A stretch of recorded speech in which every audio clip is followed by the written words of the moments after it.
ஏசாயா 25 அதிகாரம் 4 வசனம்.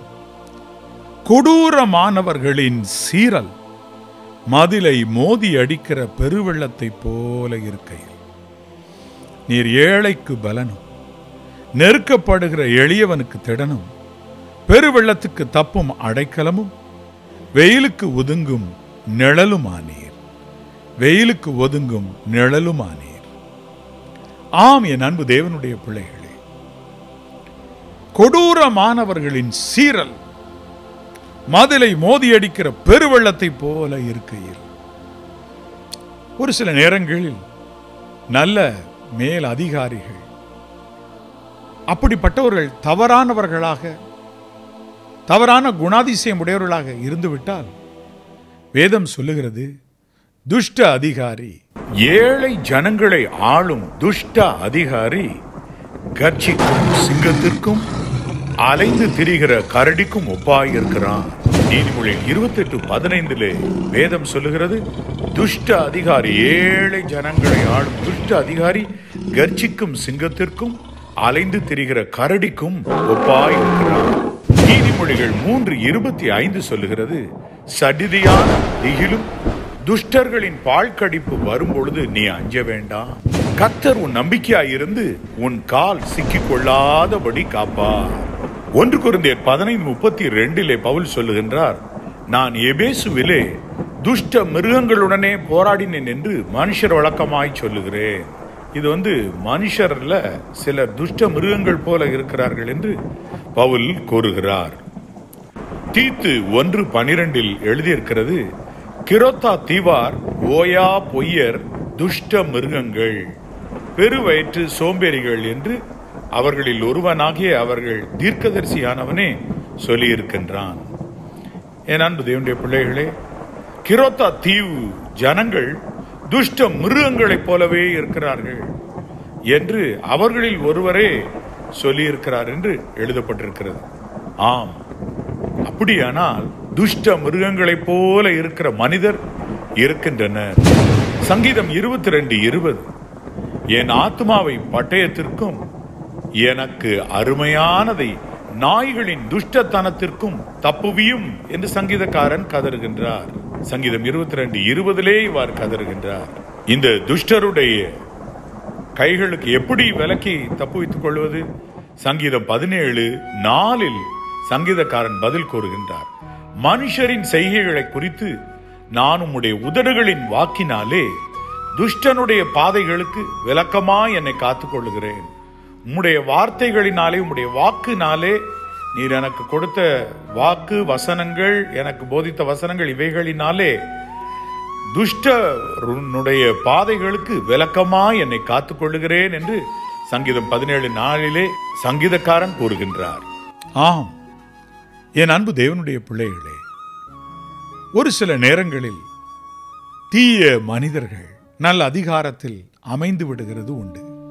அந்த நாட்களில் ஆமான் தவறாக உயர்த்தப்பட்டது போல உயர்த்தப்பட்ட ஒரு நேரமும் உண்டு.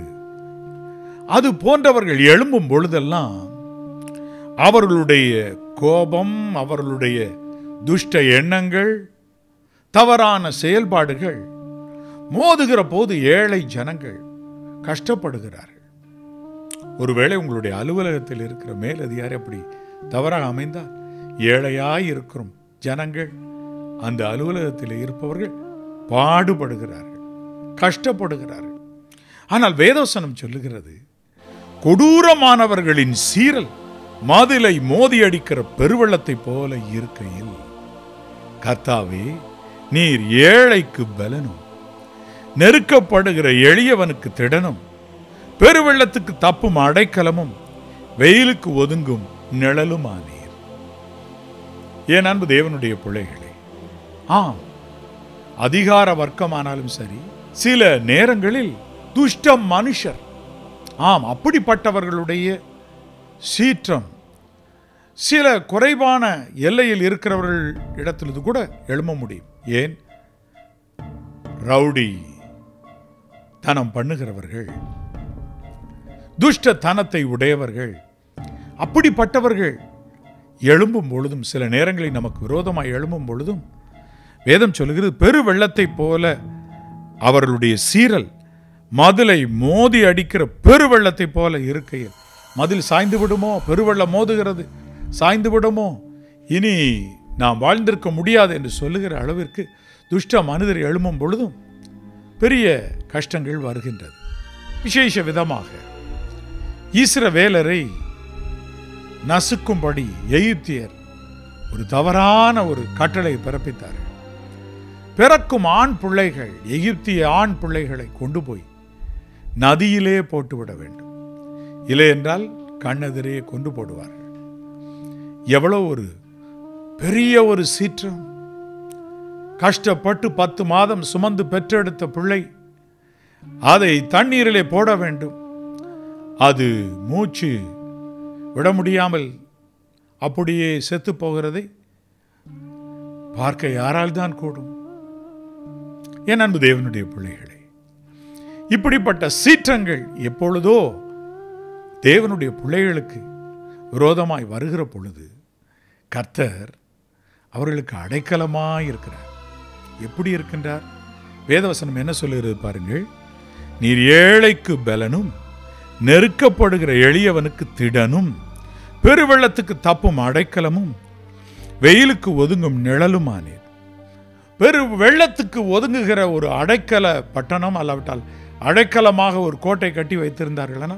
பெரு வெள்ளத்திற்கு தப்புவதற்கு, சுனாமி வரும்பொழுது தப்ப வேண்டும் என ஒரு பெரிய சுவர் எழுப்பினார்கள். அதை எவ்வளவு ஸ்ட்ராங்காக கட்டி எழுப்புவார்கள். பெருவெள்ளத்திற்கு ஒதுங்குகிற ஒரு அடைக்கலமாக, அதை போல ஆண்டவர் நமக்கு அரணாக நிற்பார். தேவனுடைய பிள்ளை, நீ பயப்படாது. உனக்கு தேவன் அரணாக இருக்கின்றார். உனக்கு தேவன் கோட்டையாக இருக்கின்றார். நீ அசைக்கப்படுவதில்லை. வேதம் சொல்லுகிறது, நீதிமான் என்றும் அசைக்கப்படுவது இல்லை. நீதிமொழிகள் 10ஆம் அதிகாரம் 30ஆம் வசனம் இவ்வாறு சொல்லுகிறது, நீதிமான் என்றும் அசைக்கப்படுவதில்லை, துன்மார்க்கர் பூமியில் வசிப்பதில்லை. அதாவது நிரந்தரமாக இருப்பதில்லை, போயிடுவாங்க. நீதிமான் என்றும் அசைக்கப்படுவதில்லை. சங்கீதம் 37 அதிலே கூட தேவனுடைய வார்த்தை என்ன சொல்லுகிறது? வாசிக்கிறேன். சங்கீதம் 37:29, நீதிமான்கள் பூமியை சுதந்திரித்துக் கொண்டு என்றைக்கும் அதிலே வாசமாயிருப்பார்கள். என்றைக்கும் அதிலே வாசமாயிருப்பார்கள். நம்முடைய குடும்பம், சந்ததி என பூமியிலே தேவனுடைய பிள்ளைகள், நீதிமான்கள் வாழ்ந்திருக்க தேவன் வழிகளை வகுத்து வைத்திருக்கிறார். ஆகவே உங்கள் இருதயம் கலங்காமலும் பயப்படாமலும் இருப்பதாக. பெரு வெள்ளம் போல சீறுகிற மனிதர் உங்களுக்கு விரோதமாய் எழும்புகிறார்களா? உறவினரே கூட எழும்பலாம். உங்களுக்கு விரோதமாய் மாந்திரிகம் செய்யும்படி சிலர் போய் பணம் கொடுத்திருக்கலாம். சீறி அடிக்கிற வெள்ளம் போல, மதில் மேல் மோதும் வெள்ளம் போல அது உங்களுக்கு விரோதமாய் வருகிறது என்று எண்ணுகிறீர்களா? பயப்படாதீங்க. நீங்க ஆண்டவருக்கு பிரியமான பிள்ளையா மட்டும் இருந்துட்டீங்கன்னா இதுக்கு 100%, 100க்கு 100% தேவன் தப்புவித்து காப்பார். அதை மறவாதீங்க. வேதம் சொல்லுகிறது, இதோ யாக்கோபுக்கு விரோதமான மந்திரவாதம் இல்லை, இஸ்ரவேலுக்கு விரோதமான குறி சொல்லுதலும் இல்லை. ஆம் என் அன்பு தேவனுடைய பிள்ளைகளே, உங்களுக்கு விரோதமான மந்திரவாதம் கிடையாது. அது உருவாகும் பொழுதே தேவன் டீஆக்டிவேட் பண்ணி விடுவார். அதான் அதனுடைய அர்த்தம், அந்த வசனத்தினுடைய அர்த்தம். உனக்கு விரோதமாய் எழும்பும் எந்த ஆயுதம் வாய்க்காம போக பண்ணிடுவார். சில வேட்டு வெடிக்கும் போது வெடிக்கிறதுக்கு ரொம்ப தாமதமானவொடனே இவங்களுக்கு சந்தேகம் வரும், இது எப்பயாவது வெடிச்சு ஊற்றக்கூடாதுன்னு சொல்லிட்டு தண்ணி கொண்டு போய் ஊற்றிடுவாங்க. அது பதத்து போகும், அவ்வளோதான், வெடிக்கவே வெடிக்காது, வெத்து வேட்டாகி போய்விடும். அது மாதிரி ஆண்டவர் உங்களுக்கு விரோதமாக பண்ணுகிற மாந்திரியங்கள்லாம் தண்ணி ஊற்றிடுவார், அது அணைஞ்சு போகும். எவ்வளோ மாந்திரியங்களை பண்ணினாலும் அதற்கு என எவ்வளோ பணம் உங்களுக்கு விரோதமாய் கொடுத்து செய்ய அவர்கள் சொல்லி இருந்தாலும் பயப்படாதிருங்கள். என் அன்பு தேவனுடைய பிள்ளைகளே, உங்கள் இருதயம் கலங்காமலும் பயப்படாமலும் இருப்பதாக. யாக்கோபுக்கு விரோதமான மந்திரவாதமும் இஸ்ரவேலுக்கு விரோதமான குறி சொல்லுதலும் இலை. பயப்பட வேண்டாம், தேவன் இருக்கிறார், கர்த்தர் இருக்கிறார். உங்கள் இருதயம் கலங்காமலும் பயப்படாமலும் இருப்பதாக. என் அன்பு தேவனுடைய பிள்ளைகளே, நீங்கள் பயப்படாதிருப்பீர்களா? அப்ப வேதவசனம் சொல்லுகிறது போல கொடூரமானவர்கள் அப்படின்றவங்க இருக்கிறாங்க. அப்படிப்பட்டவர்களுடைய சீற்றம் உங்கள் மேல் எழும்புகிறதா? பயப்படாதீங்க. ஒரு பக்கம் பிசாசனுடைய தொல்லைகள், அது ஒரு பக்கம் இருக்க, இது இன்னொரு பக்கத்தில் கொடூரமானவர்களுடைய சீற்றம். இயேசு சொன்னார், உங்களுக்குள்ளே ஒரு பிசாசா இருக்கிறான். அவர் தம்முடைய சீச்சரிலே ஒருத்தர் பிசாசு மாதிரி இருக்கிறான்னு சொல்லி கண்டுபிடிச்சார். கொடூரமானவர்கள் பிசாசு கொடுக்கிற தொல்லைக்கு ஈக்குவலண்டாக கொடுக்கிறவர்கள் என்று ஆண்டவர் கண்டுபிடித்தார். என்னவோ அவ்வளவு இடரல்களை உண்டாக்குகிறவர்கள், தீமை செய்கிறவர்கள் இருக்கிறார்கள். கொடூரமானவர்களுடைய சீற்றம் உங்கள் மேல் எழும்பும் பொழுது நீங்கள் பயப்பட வேண்டாம். ஓடுங்க, ஆண்டவருடைய பாதத்துக்கு ஓடுங்க. அவர்தான் பெருவெள்ளத்தில் ஒதுங்குகிறதற்கான அடைக்கலம் மட்டுமல்ல, வெயிலுக்கு ஒதுங்கும் நிழலுமானீர். அவர்தான் நிழல். உன்னதமானவரின் மறைவில் இருக்கிறவன் சர்வ வல்லவருடைய நிழலில் தங்குவான். என் அன்பு தேவனுடைய பிள்ளைகளே, தேவனே உன்னதமானவர், தேவனே சர்வ வல்லவரும் கூட. ஆம், நீங்கள் வீட்டில் உட்கார்ந்து உன்னதமானவரே, உம்முடைய மறைவுக்குள்ளே, சர்வ வல்லவரே, உம்முடைய நிழலுக்குள்ளே என்னை ஒப்புவிக்கிறேன், என் குடும்பத்தை ஒப்புவிக்கிறேன் என்று சொல்லுங்கள். தேவன் மனம் இறங்குவார். பெரு வெள்ளத்துக்கு ஒதுங்குகிற ஒரு அடைக்கலமாய் அவர் உங்கள் வீட்டை சூழ இருப்பார், உங்கள் வீட்டை காப்பார். ஹல்லேலூயா. கர்த்தருடைய பரிசுத்த நாமத்திற்கு ஸ்தோத்திரம். சமீபத்திலே நான் ஒரு பாடலை எழுதினேன். அந்த பாடலை இப்பொழுதும் நான் பாட விரும்புகிறேன். தேவனே, என் வீட்டை சுற்றிலும் நீர் கோட்டையாய் நின்று அதை கட்டி காத்தருளும். மகத்துவ தேவாவும் பாதம் பணிய வந்தே, நீரே என் பரம பிதாகையால் என் மேல் மனம் இறங்கும். மகத்துவ தேவாவும் பாதம் பணிய வந்தே, நீரே என் பரம பிதாகையால் என் மேல் மனம் இறங்கும். என் வீட்டை கட்டி காத்திடும், அதை என்றும் நிலை நிறுத்திடும். மகத்துவ தேவாவும் பாதம் பணிய வந்தே, நீரே என் பரம பிதாகையால் என் மேல் மனம் இறங்கும். என்னையும் என் குடும்பத்தையும் பரிசுத்தவான்களை காப்பவரே, என்னையும் என் குடும்பத்தையும் என் தேசத்தையும் காப்பவரே, கண்ணுறங்காமல் காப்பவரே, கண்ணுறங்காமல் காப்பவரே, கைவிடாமல் சேர்ப்பவரே, கைவிடாமல் சேர்ப்பவரே. மகத்துவ தேவாவும் பாதம் பணிய வந்தே, நீரே என் பரம பிதாகையால் என் மேல் மனம் இறங்கும். என் வீட்டை கட்டி காத்திடும், அதை என்றும் நிலை நிறுத்திடும். மகத்துவ தேவாவும் பாதம் பணிய வந்தே, நீரே என் பரம பிதாகையால் என் மேல் மனம் இறங்கும். ஹல்லேலூயா. ஆம், என் அன்பு தேவனுடைய பிள்ளைகளே, கர்த்தருடைய பரிசுத்த நாமத்தை போற்றுகிறேன். நம் வீட்டை சுற்றிலும் பெருவெள்ளத்துக்கு ஒதுங்கும் அடைக்கலமான சுவராக, கோட்டையாக, அரணாக தேவன் நிற்பார். வானத்தையும் பூமியும் உண்டாக்கினவர் நிற்பார். பயப்படாதீர்கள். உங்கள் இருதயம் கலங்காதிருப்பதாக, பயப்படாதிருப்பதாக. உலகத்திலே தீயவர்கள் எக்காலத்திலும் இருந்தார்கள், இருப்பார்களாக இருக்கலாம். ஆனால் ஒன்றை சொல்லுகிறேன், தேவனுடைய கரமோ பரிசுத்தவான்களை காலாகாலமாய் பாதுகாத்து வந்திருக்கிறது. சிங்க கெபியிலே காத்திருக்கிறது, அக்கினி சூளையிலே காத்திருக்கிறது. என் அன்பு தேவனுடைய பிள்ளைகளே, எல்லா தீமைகளுக்கும் விலக்கி பாதுகாத்திருக்கிறது. சிங்கத்தின் கைக்கும் கரடியின் கைக்கும் தப்புவித்தவர் இந்த கோலியாத் கைக்கும் தப்புவிப்பார் என்று அழகாய் கோலியாத்தோடு யுத்தம் பண்ண புறப்பட்டாரே தாவீது, அதை போல விசுவாசம் உள்ளவர்களாக have faith in God. தேவனிடத்தில் விசுவாசமாயிருங்கள், என்னிடத்தில் விசுவாசமாயிருங்கள் என்று இயேசு சொன்னார். ஆம் என் அன்பு தேவனுடைய பிள்ளைகளே, உங்கள் இருதயம் கலங்க வேண்டாம், பயப்படாதீங்க. தேவன் தாமே இந்த வார்த்தைகளை மொழிந்தருளி சொல்லி இருக்கிறார். நமக்கு என்ன?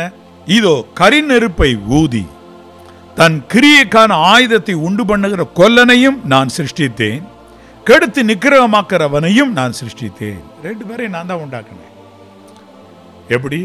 நற்காரியங்களை செய்கிறவர்களையும் நான் தான் உண்டு பண்ணினேன், துர்க்கிரியைகளை செய்கிறவர்களையும் நான் தான் உண்டு பண்ணினேன். பலருக்கு கொள்ளையடிக்கிற அப்படிப்பட்ட கும்பல்கள் இருக்கிறார்கள்.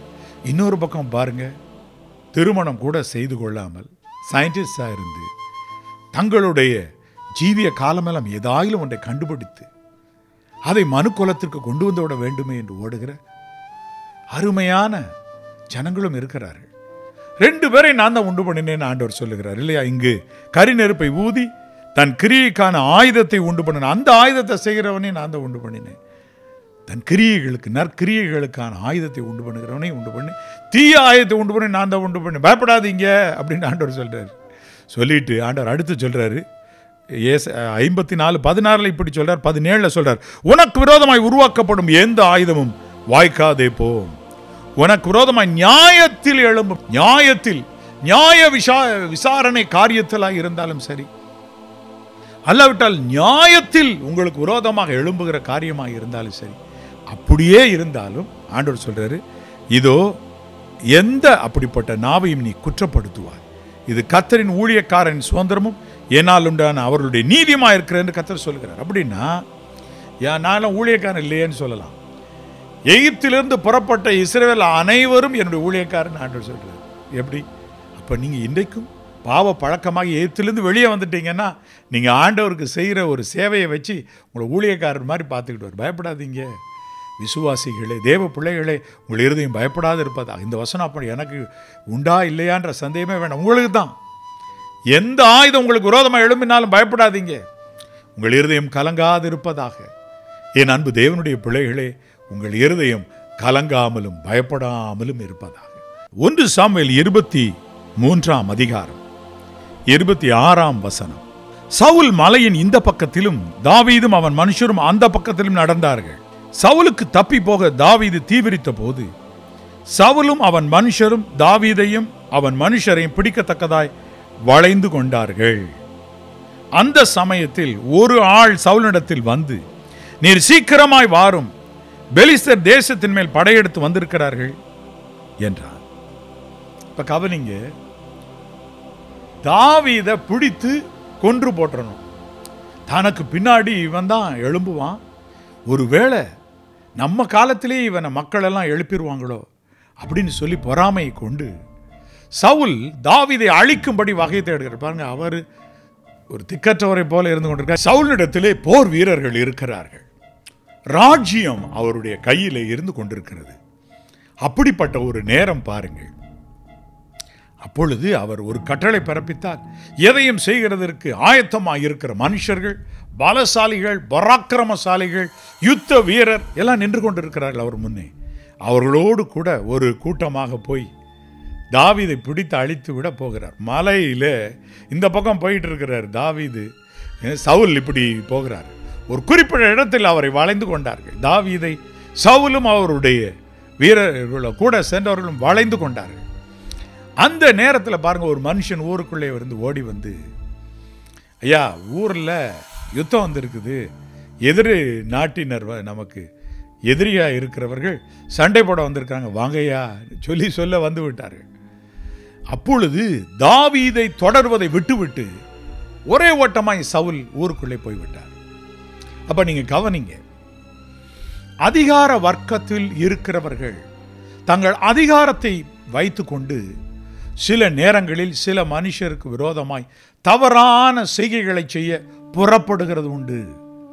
அப்படி புறப்படுகிற அந்த நேரத்தில் பாருங்கள், என் அன்பு தேவனுடைய பிள்ளைகளே, தேவன் உங்களுக்கு பலத்த அரணும் மதிலை மோதி அடிக்கிற பெருவெள்ளத்துக்கு பாதுகாவலாய் இருக்கிற ஒரு அரணாக, கோட்டையாக உங்களுக்கு வந்து நிற்பார், அங்கே நிற்பார்.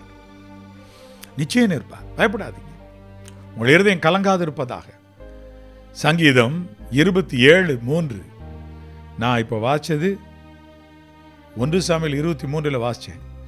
ஆனால் சங்கீதம் 27:3 சொல்லுகிறது, என் மேல் ஒரு யுத்தம் எழும்பினாலும் நான் அதில் நம்பிக்கையாயிருப்பேன்.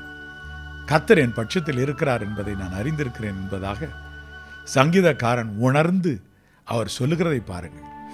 ஒன்றும் கவலைப்படாதீங்க. உங்களுக்கு விரோதமாக யுத்தம் எழும்பி இருக்கிறதா? உங்கள் உறவினர் யுத்தம் பண்ணுகிறார்களா? அல்லாவிட்டால் மேல் அதிகாரிகள் உங்களுக்கு விரோதமாக யுத்தம் பண்ணுகிறார்களா? அல்லாவிட்டால் பொறாமைக்காரர் உங்களுக்கு விரோதமாக யுத்தம் பண்ணி மாந்திரிகத்தை பண்ணுகிறார்களா? அல்லாவிட்டால் தீய செயல்பாடுகளை செய்கிறார்களா? உங்களுக்கு விரோதமாய் மொட்டை கடிதாசி எழுதி போடுகிறார்களா? பயப்பட வேண்டாம். என் அன்பு தேவனுடைய பிள்ளைகளே, கலங்கவும் வேண்டாம், பயப்படவும் வேண்டாம். ஆண்டவர் உங்களை காக்க வல்லமை உள்ளவராக இருக்கிறார். எல்லா தீமைக்கு விலக்கி பாதுகாக்கிற ஆண்டவர் காப்பார், நிச்சயமாய் காப்பார். உங்கள் எல்லைகளை திடப்படுத்த அவர் அறிந்திருக்கிறார். உங்களை விட்டு விலகவும் மாட்டார், உங்களை கைவிடவும் மாட்டார். தேவன் உங்களுக்கு அரணும் கோட்டையுமாக அந்த நேரத்தில் வந்து நிற்பார்.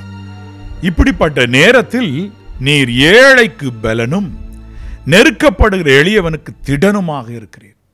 இப்படிப்பட்ட நேரத்தில் ஆண்டவர் கைவிட்டு போக மாட்டாரு.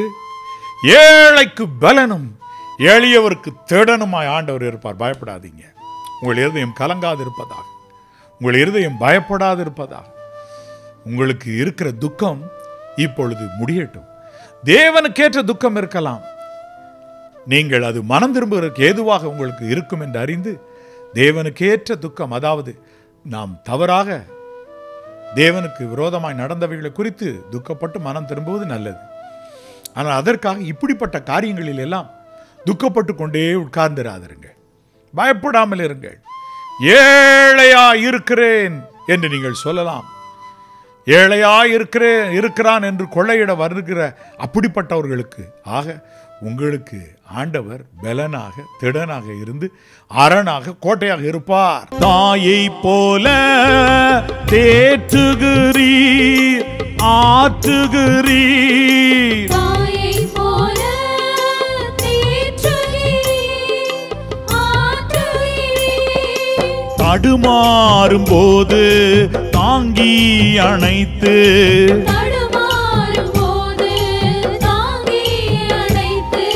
தயவோடு நடத்துகிறீர். உம்மடியிலேதான் இளைப்பாறுவேன்.